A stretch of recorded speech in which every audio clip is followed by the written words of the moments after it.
Hi friends, welcome back to my channel. ఈరోజు మీకు ఈ సీరియల్లో ఏం జరిగిందో తెలుసుకోవాలి అనుకుంటున్నారా? అయితే వెంటనే మనం సీరియల్లోకి వెళ్ళిపోదాం. ఇక అవని అయితే పరిగెత్తుకుంటూ పూజారి గారి దగ్గరికి వస్తుంది. పూజారి గారు అవనిని చూసి, ఏంటమ్మా నువ్వు ఇంత రాత్రివేళ ఇక్కడికి ఎందుకు వచ్చావు అని అంటుంటే, నన్ను కొంతమంది రౌడీలు తరుముకొచ్చారు. వాళ్ళు నన్ను ఇక్కడికి తీసుకొచ్చారు. గుడి గంట చప్పుడు రావడంతో భయపడి పారిపోయారు. మీరుండడంతో ఇక్కడికి వచ్చాను అని చెప్పి అవని చెప్పిన మాటలకి ఇక పూజారి గారు, చూడమ్మా, నిన్ను ఈ గండం నుంచి ఆ పరమేశ్వరుడే కాపాడాడు. చూడమ్మా, రేపు గుడిలో విశిష్టమైన పూజలు ఉన్నాయి. పైగా రేపు చాలా మంచి రోజు.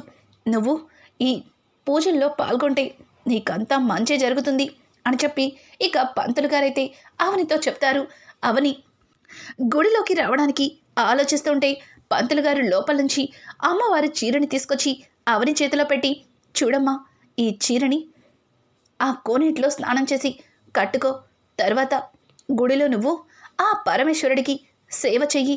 ఖచ్చితంగా నువ్వు దేనికోసమైతే బాధపడుతున్నావో, నువ్వు మనసులో ఏదైతే కోరుకుంటున్నావో అది నెరవేరుతుంది అని చెప్పి పూజారి గారైతే వెళ్ళిపోతారు.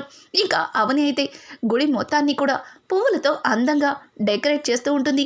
ఇక ఇక్కడ చూస్తే భరత్ అయితే ఉదయం అయిపోయింది, అక్కేంటి ఇంకా రాలేదు అని చెప్పి హడావుడిగా బండి తీస్తుంటే ఇక ప్రణతి అయితే, భరత్, వదిన వదిన ఇంకా రాలేదనేనా వెళ్తున్నావు అని అంటుంటే, అవును, అక్క కోసమే వెళ్తున్నాను. ఇంటి దగ్గర అక్క లేదని మీ చిన్నదిన చెప్పింది.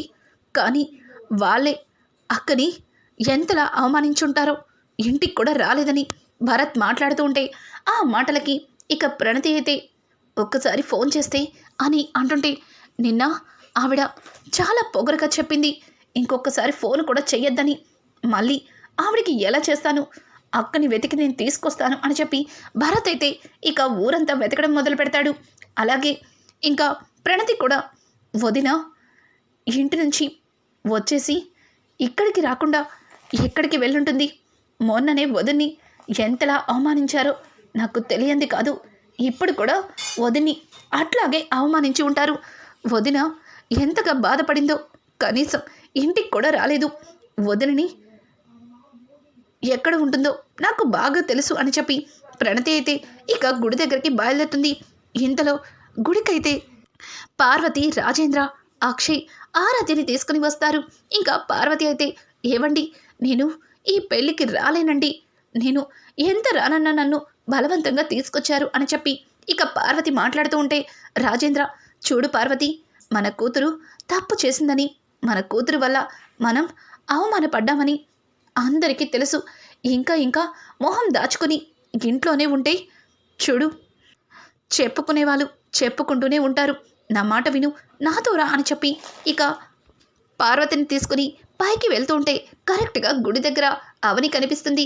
ఇక ఆరాధ్య అయితే అమ్మ అంటూ అవని దగ్గరికి వెళ్ళబోతూ, అవనిని ఇంట్లో వాళ్ళు ఎంతలా అవమానించారో అది గుర్తు చేసుకొని, ఇప్పుడు నేను అమ్మ దగ్గరికి వెళ్తే మళ్ళీ అమ్మని వీళ్ళు ఏదో ఒకటి తిడతారు, తర్వాత అమ్మ బాధపడుతుంది అని చెప్పి ఇక ఆరాధ్య వాళ్ళ దగ్గరికి వెళ్లకుండానే ఇంకా వెళ్ళిపోతుంది. అది చూసిన అవని, ఆరాధ్య నా దగ్గరికి రావాలనుకుంది, పాపం వాళ్ళు ఏమన్నా అంటారని భయపడింది అని చెప్పి అవని అయితే తనలో తను బాధపడుతూ ఇంకా దేవుడికి నమస్కారం చేసుకుని అదంతా డెకరేట్ చేస్తూ ఉంటుంది. ఇంతలో అదే టైంలో పెళ్లి కూతురు తరపు వాళ్ళైన వేదవతి అలాగే రామరాజు ఇద్దరు కూడా వస్తారు. ఇక వేదవతి అయితే గుడిలోకి అడుగు పెట్టగానే ధ్వజస్తంభం దగ్గర ఉన్న అవనిని చూసి అలానే ఉండిపోతుంది. ఇక రామరాజు అయితే, బుజ్జమ్మ, ఏంటి ఇక్కడే ఆగిపోయావు? రా, లోపలికి వెళ్దాం అని చెప్పి వేదవతిని తీసుకుని ఇంకా లోపలికి వెళ్తుంటే వేదవతి అవనిని అలానే చూస్తుంది. వేదవతి, ఏమైంది? ఎందుకు ఆ అమ్మాయిని అలా చూస్తున్నావు అని అంటుంటే, ఆ అమ్మాయి చూస్తుంటే ఎంత లక్షణంగా ఉంది, ఎంత పద్ధతిగా ఉంది, పైగా దేవుడికి సేవ చేస్తుంది. తనని చూస్తుంటే నాకు చాలా ముచ్చటగా అనిపించిందండి అని చెప్పి ఇక వేదవతి అయితే అవని గురించి రామరాజుతో మాట్లాడుతుంది. ఇక వీళ్ళు లోపలికి వెళ్ళడంతోనే పెళ్లి కొడుకు పెళ్లి కూతురు అదిగోండి మామలు కూడా వచ్చేసారని ఒకరికొకరు పరిచయాలు చేసుకుంటూ ఉంటారు. ఇంకా రామరాజు అయితే నా పేరు రామరాజు, మీరు అని అంటుంటే నా పేరు రాజేంద్ర ప్రసాద్, ఈవిడ నా భార్య, వాడు నా పెద్ద కొడుకు, ఇదిగో ఈ పెళ్లి కొడుకు నా పెద్ద కొడుకు దగ్గర పనిచేస్తున్నాడు, చాలా నమ్మకస్తుడు, అలాగే మంచివాడు, తల్లి తండ్రి లేకపోవడం వల్ల వాడి పెళ్ళిని దగ్గరుండి జరిపిస్తానని తనకి మాటిచ్చాను, అందుకే ఇక్కడికి వచ్చాం అని అంటుంటే ఇక రామరాజు వేదవతి కూడా ఈ అమ్మాయి మాకు బాగా కావలసిన వాళ్ళమ్మాయి, చాలా బుద్ధిమంతురాలు, చిన్నప్పుడే అమ్మ నాన్నని కోల్పోయింది, హాస్టల్లోనే చదువుకుంది, తనకి కావలసిన అన్నీ మేమే చూసుకున్నాం, ఇప్పుడు తను ఇష్టపడిన వ్యక్తికి ఇచ్చి పెళ్లి జరిపించాలని ఇక్కడికి వచ్చాం అని చెప్పి ఇక రామరాజు కూడా వాళ్ళతో చెప్తాడు. అలా రెండు కుటుంబాలు మాట్లాడుకుంటూ వాళ్ళకైతే పెళ్లి జరిపిస్తూ ఉంటారు. ఇంతలో పూజారి గారు, అమ్మ అవని ఇక్కడ పెళ్లి జరుగుతుంది, నువ్వు కూడా రామ్మా, అలా దూరంగా నుంచుంటావేంటి అని చెప్పి అవనిని పిలవడంతో ఇక అవని కూడా అక్కడికి వస్తుంది. ఇక ఇంతలో పార్వతి అయితే పంతులు గారిని అవనిని అక్కడికి పిలవద్దన్నట్టుగా చెప్పటానికి పంతులు గారిని పిలవబోతుంటే రాజేంద్ర పార్వతి చెయ్యి పట్టుకుని, చూడు పార్వతి, ఇక్కడ నువ్వు అరిచి గొడవ చేస్తే పోయేది మన పరువే, నువ్వు ఈ పెళ్ళి జరిగే వరకు ఏం మాట్లాడకు అని అంటూ ఉంటే ఇక పార్వతి కూడా సైలెంట్గా ఉండిపోతుంది. ఇంకా పంతులు గారైతే అమ్మాయికి అబ్బాయికి రెండు కుటుంబాలు కలిసి దగ్గరుండి మరి పెళ్లి జరిపిస్తారు. ఇది ఇలా ఉండగా భరత్ అయితే అవని కోసం ఇంకా రాజేంద్ర ప్రసాద్ ఇంటికి వెళ్తాడు. భరత్ని చూసిన పల్లవి అయితే,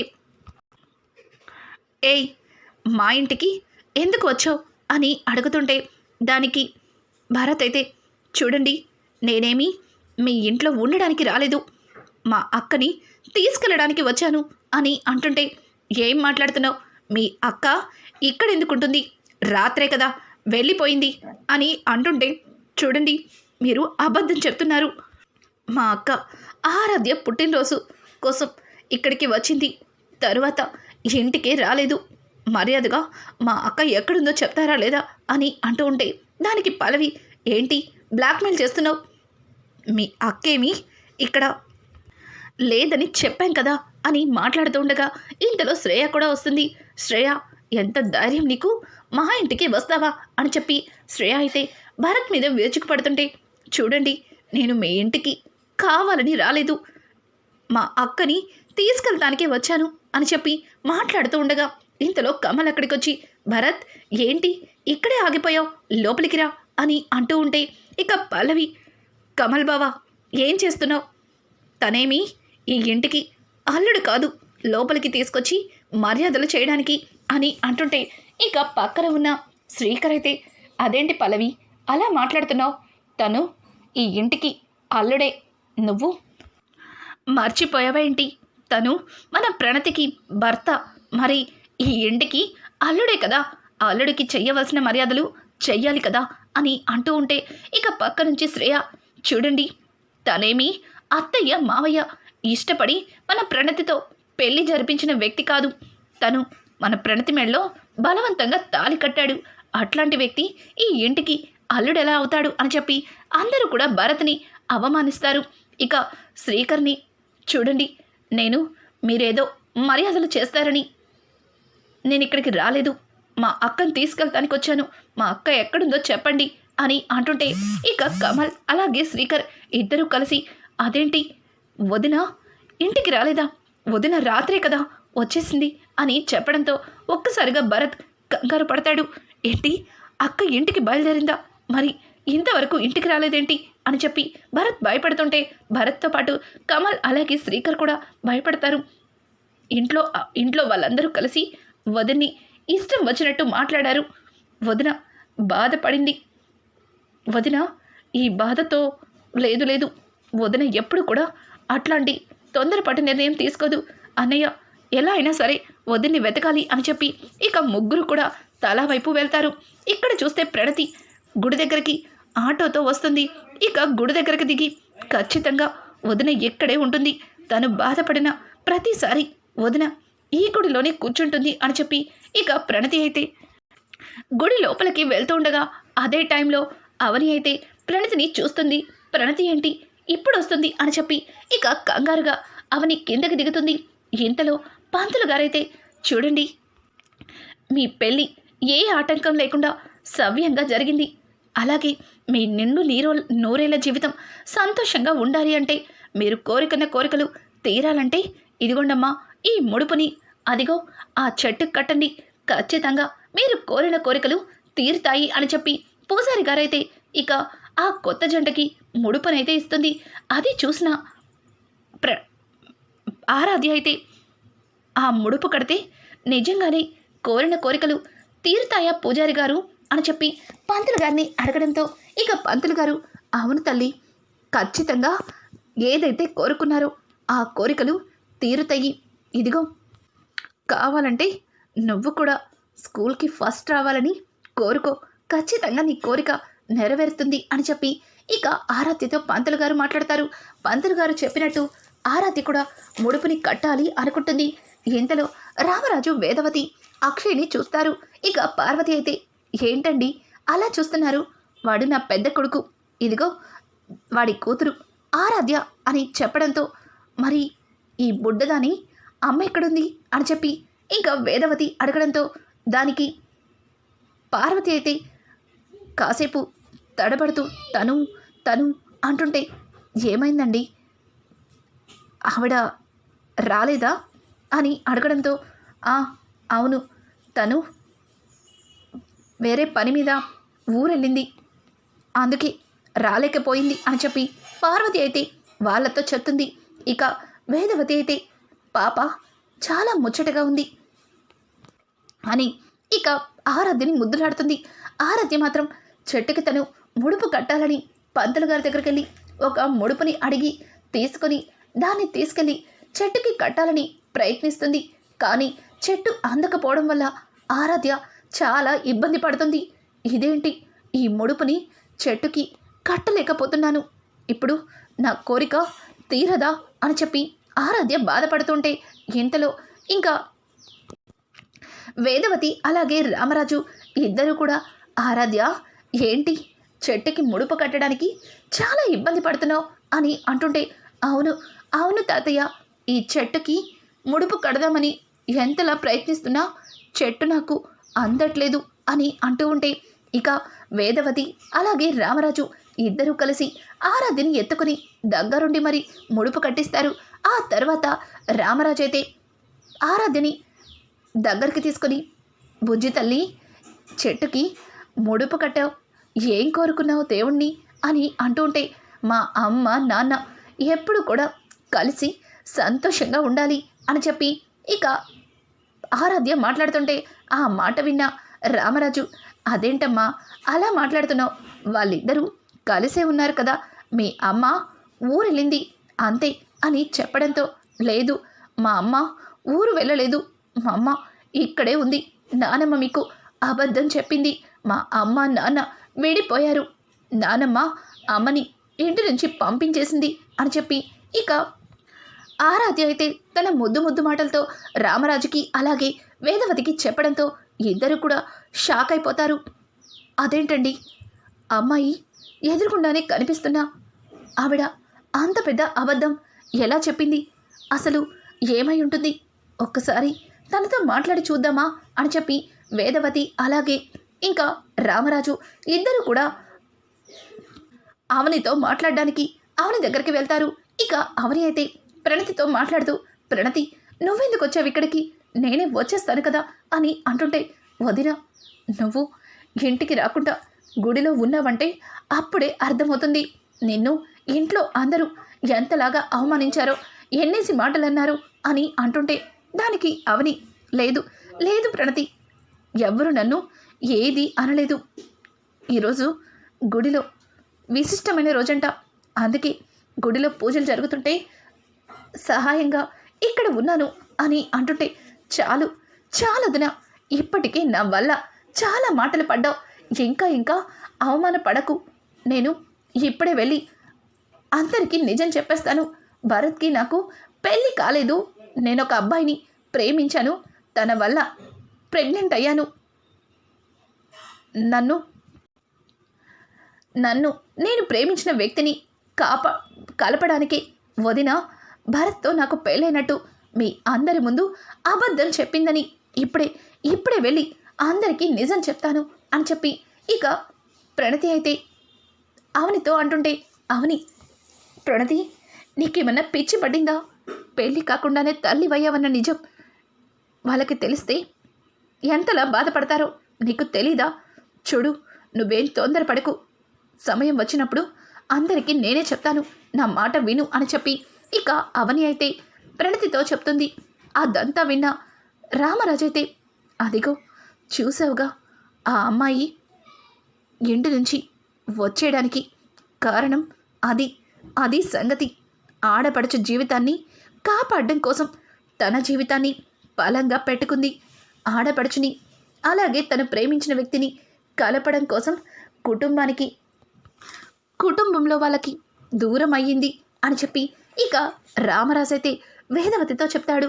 వేదవతి, నిజంగా ఈ రోజుల్లో కూడా ఇట్లాంటి అమ్మాయిలు ఉన్నారా అండి? తన స్వార్థం కోసం ఆలోచించుకునే ఈ రోజుల్లో తన ఆడపడుచు జీవితాన్ని నిలబెట్టడం కోసం కుటుంబానికే ఒక శత్రువులా మారిపోయింది అని చెప్పి ఇక వేదవతి అయితే చాలా చాలా అంటే చాలా ఆశ్చర్యపోతుంది. ఇంతలో పూజారి గారు, అమ్మా, పెళ్ళి పూర్తయింది. అమ్మాయి అబ్బాయితో చేయవలసిన తంతులన్నీ చేసేసాము.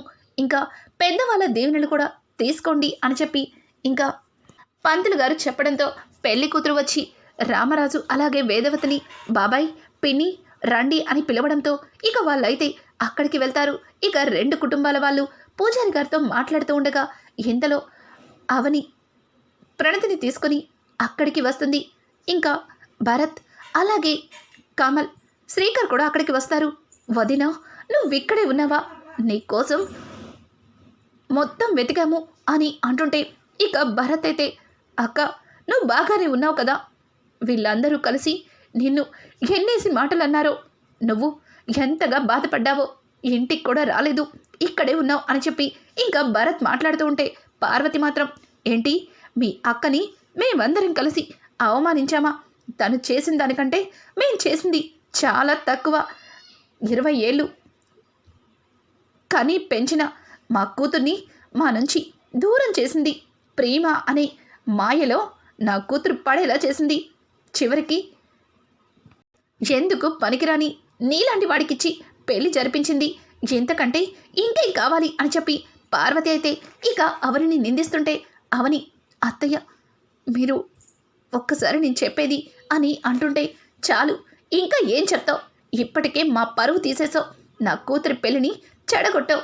ఇక్కడ శుభమా అంటూ పెళ్లి జరుపుకున్న ఈ జంట దగ్గరికి ఎందుకు వచ్చావు? నీలాంటిది ఇక్కడ ఉందంటే ఎలాంటి పెళ్ళిళ్ళైనా పెటాకులు అయిపోతాయి. వెళ్ళిక్కడి నుంచి అని చెప్పి ఇంకా పార్వతి అయితే అవనిని అందరి ముందు అవమానిస్తుంది. ఇక అక్కడే ఉన్న వేదవతి అయితే చాలా ఆవేశంగా, ఆపండి, ఆపండి, పెద్దవాళ్ళయ్యుండి ఇట్లా అయినా మాట్లాడేది అని చెప్పి ఇక వేదవతి అంటుంటే దానికి పార్వతి, చూడండి, దీని గురించి మీకు పూర్తిగా తెలీదు. మంచితనం అనే ముసుగు వేసుకుని అందరినీ మోసం చేస్తుంది. అలాగే ఆడపిల్లల జీవితాలతో ఆడుకుంటుంది అని అంటుంటే, చూడండి, నిజం తెలియక అన్యాయంగా మీ కోడలి మీద పెద్ద పెద్ద నిందలు వేస్తున్నారు అని అంటూ ఉంటే దానికి రాజేంద్ర, లేదు, మీకే నిజం తెలియక పొరపాటు పడుతున్నారు. ఎన్ని రోజులు తను ఎట్లాంటిదో తెలియక తనని వెనకేసుకొచ్చి నా భార్యతో ఎన్నోసార్లు గొడవ పడ్డాను. కానీ నలుగురిలో తల దించుకునేలా చేసింది. నా కూతుర్ని మా నుంచి దూరం చేసింది. ఇదిగో తన తమ్ముడికిచ్చే పెళ్లి చేసింది అని అంటుంటే ఇక రామరాజు అయితే, చూడండి, మీరు అనవసరంగా ఆ అమ్మాయిని నిందిస్తున్నారు. ఒక్కసారి తను ఏం చెప్తుందో మీరు కూడా వినడానికి ప్రయత్నించండి అని అంటుంటే ఇక అక్కడ ఉన్న అక్షయ్, చూడండి అంకుల్, మీకు నిజం తెలియక అట్లా మాట్లాడుతున్నారు. తను ఏమేం చేసిందో మాకందరికీ తెలుసు అని చెప్పి ఇక అక్షయ్ అంటూ ఉంటే వేదవతి ఏం తెలుసు మీకు? వచ్చిన కాసేపటికే ఆ అమ్మాయి మంచితనాన్ని తెలుసుకున్నాం. అట్లాంటి అమ్మాయిని ఇంతవరకు ఎక్కడ చూడలేదని ఎంతగానో ముచ్చారిపోయాం.